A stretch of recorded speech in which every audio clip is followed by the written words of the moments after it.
In 1916 alone, the court struck down Fig Cola, Candy Cola, K-Ola, Coca-Cola, Solar Cola and King Cola. One of them survived, however, and today from this sculpture-strewn American Versailles near the town of Purchase, New York, the Pepsi Cola Company rules its empire in 145 countries. Like Coca-Cola, it is Pepsi's franchise system that has made it such a huge multinational. Both provide essential ingredients to a network of bottling companies which promote and sell the soft drink according to local conditions and local politics.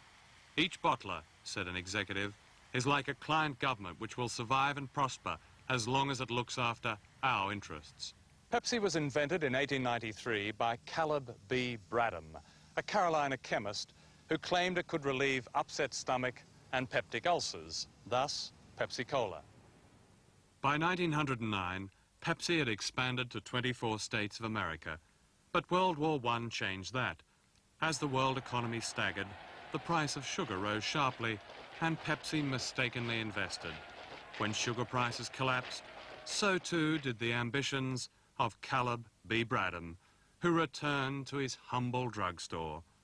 Pepsi was not only bankrupt, but its bottles were exploding everywhere as the result of fermenting cheap molasses.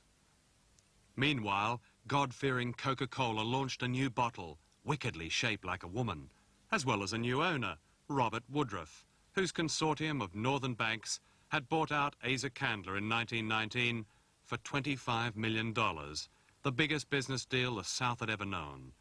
Woodruff established a foreign department and set out to sell Coke to the world with an image so different from Candler's symbol of Christian mission that during the 1920s, the Women's Temperance Union launched attacks on what it called the Coca-Cola curse, claiming Coke had fallen into the decadence of modern life and was as sinful as the demon rum, whose consumption prohibition had managed to increase, of course, along with the sales of Coca-Cola.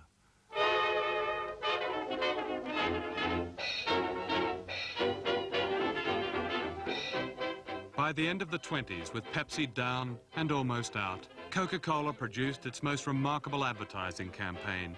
It invented Santa Claus. That is, it converted the legend of St. Nicholas to the modern image of Father Christmas, a jolly white-bearded character dressed in the colors of the Coca-Cola Company. From now on, Santa was the real thing.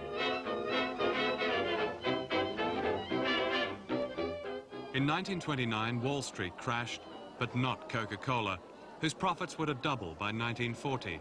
By contrast, Pepsi was struggling to survive. Ironically, the Depression was to change that. During the Depression, Coca-Cola was known as the